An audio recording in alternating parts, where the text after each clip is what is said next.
Look, I need to talk about the Lakers right now, because honestly, this might be one of those off seasons we look back on and say, yeah, that changed everything.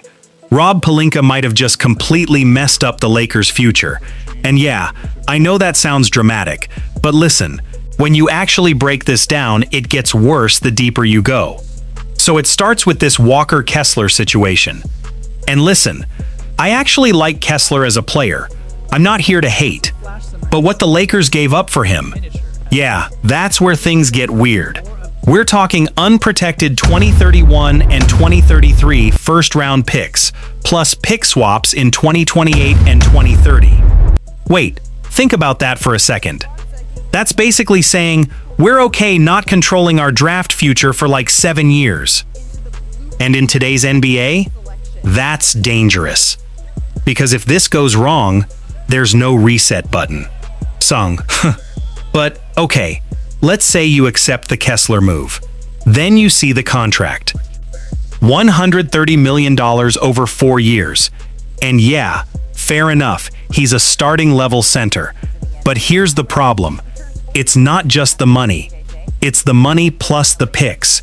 That combo is what makes people pause. Because now you're asking, okay, what flexibility do they actually have left? And the answer is not much. But they didn't stop there. Then comes the rest of free agency. Mamu gets 4 years, $52 million. Sexton, 2 years, $19 million.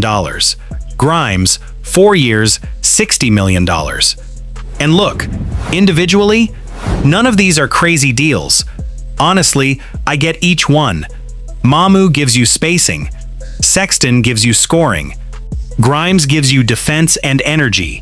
But then you zoom out, and it starts stacking up to like $70 million a year in role players. And that's where I start asking the real question. Where are the elite pieces supposed to come from now? Because here's the thing, nobody's really saying loud enough. This roster has a serious wing problem. Like, serious. Marcus Smart is gone. And say what you want, but that guy was your only real perimeter enforcer. Now he's out, and you're looking around like, okay, who replaces that? And I'm not really seeing it. Fine. And this is where it gets frustrating, because you can build a team with Luka and Reeves. That's fine, but you still need size. You still need defensive wings. You still need players who can survive in playoff matchups.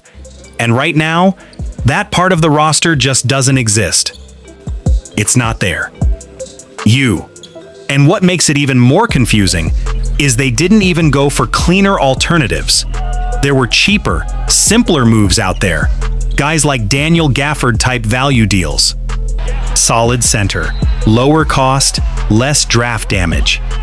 Instead, they went all in on a structure that locked up both money and picks. But this isn't about talent. It's about fit.